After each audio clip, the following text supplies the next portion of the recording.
Hey man, welcome back to Man Time. Today's episode, I think I've found the perfect homestead vehicle. I've been fighting with my Subarus for long enough. It's just time to give it up. I wanted something simple, reliable, easy to work on, and capable.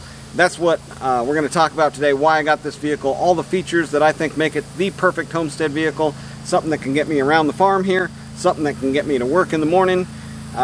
This episode's for you if that's the type of vehicle you're looking for. Welcome to Man Time.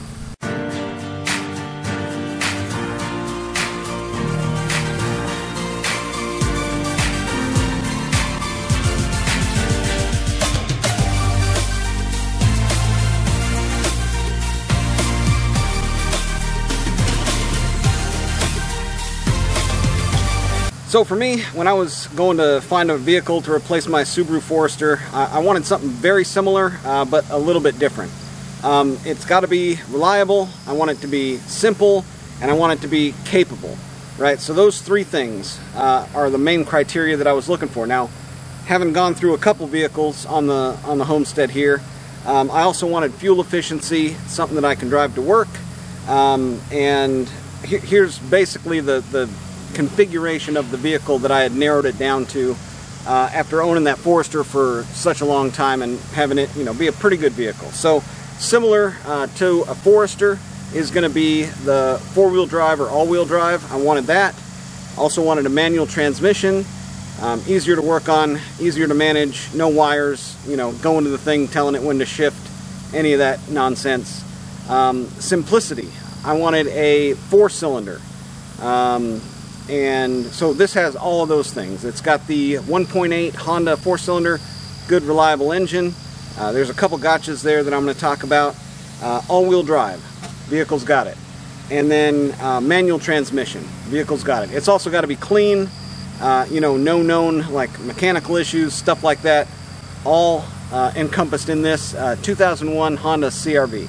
Let's take a little walk around the inside and the outside and kind of show you, why I chose this as my perfect homestead farmstead vehicle. And oh, by the way, it's 100 degrees and humid in Texas.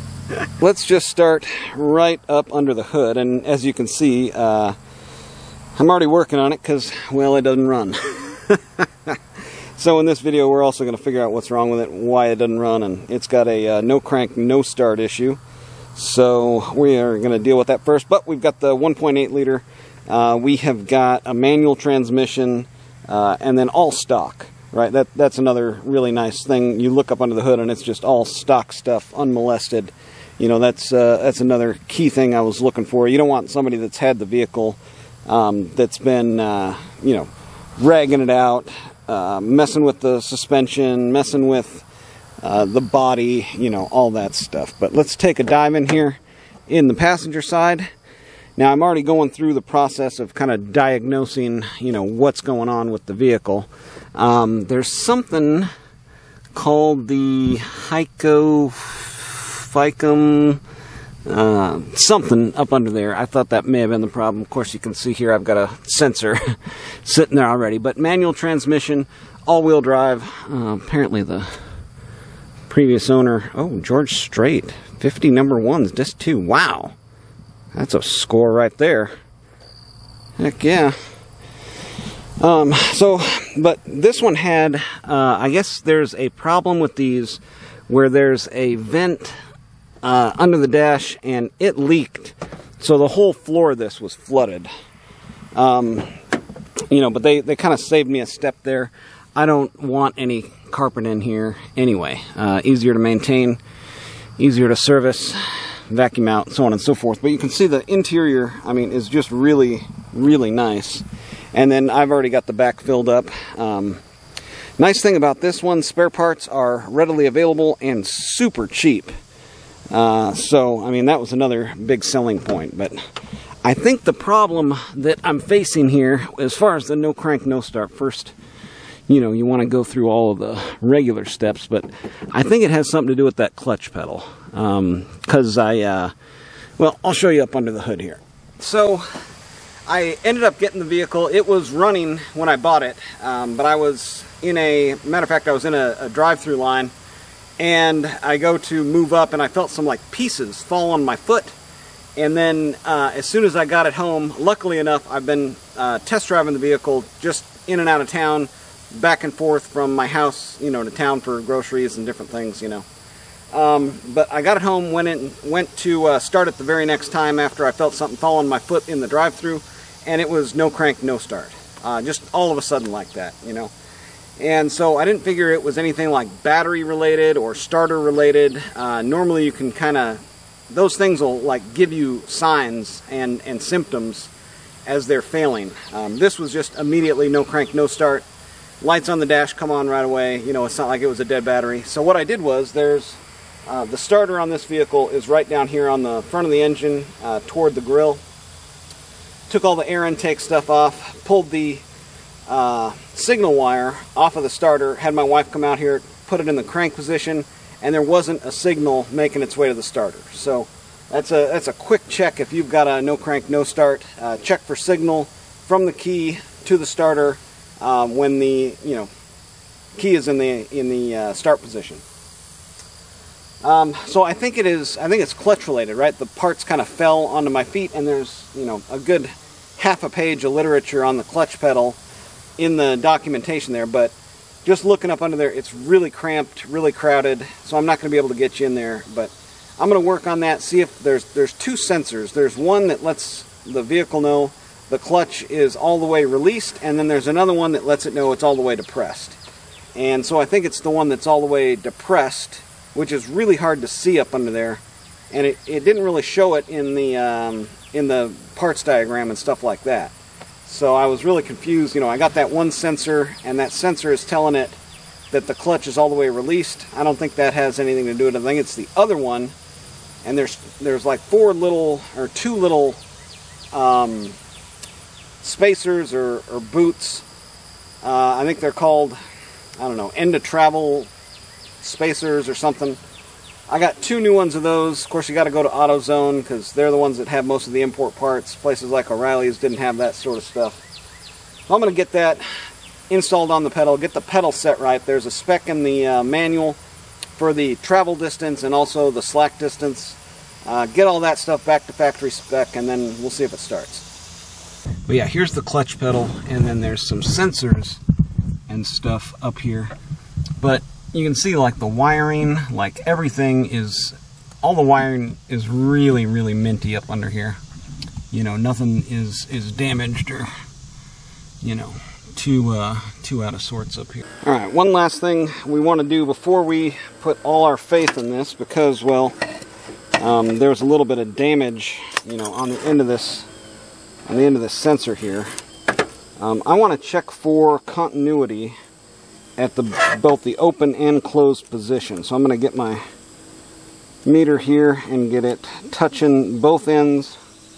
Alright, so right there we're open. There's no continuity between the two posts. And then we'll close the circuit and check it again. And we're still open. Yeah. Alright, so here's, that's showing continuity, right? There's no resistance between these two things.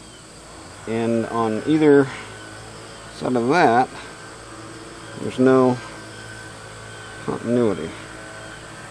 The continuity should happen when I depress the clutch pedal, which is in this position.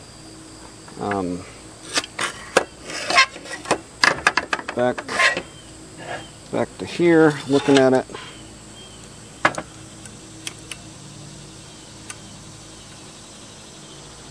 Yeah, open.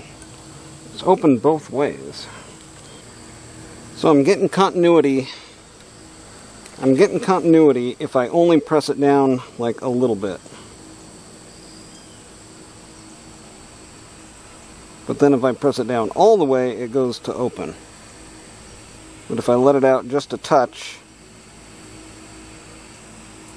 it's continuity. So what, I can't press the clutch down all the way?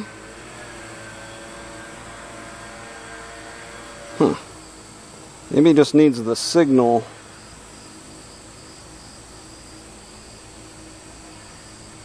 as it's traveling through there. Or maybe there's some sort of stop. So maybe that's set. Maybe that's set by the lever, that I can't press it down like all the way.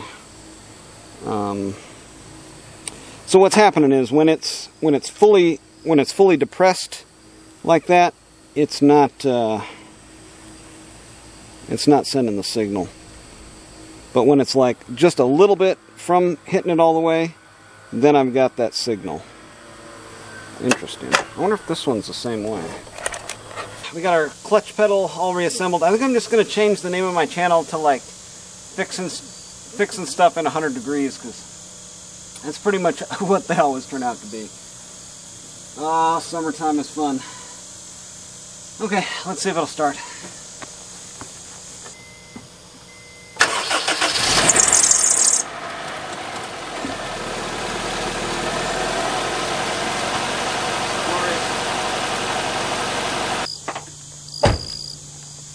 So this is going to be my new perfect farm homestead vehicle, Homestead Farmstead.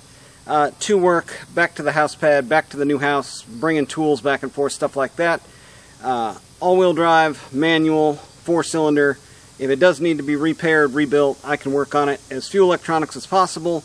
This is before Honda's drive-by-wire system, you know, where everything's got a wire controlling everything. I think they made that switch around 2004, 2005. So, if you're looking for a good vehicle, this might be the right one for you.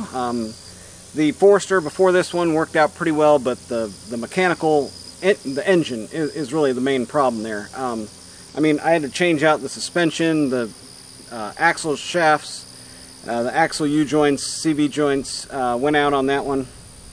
So, I mean, there's a lot of problems with reliability with Subarus. That's why I decided to go with Honda this time, pre-drive-by-wire. So, for your perfect vehicle, down there in the comments, what is your perfect homestead, farmstead, to work, out in the woods, doing chores you need to do around your farm. Let me know if you think I got the right choice here, or what you would choose down there in the comments. That's going to do it for today on Man Time. Get out there, have you some man time too.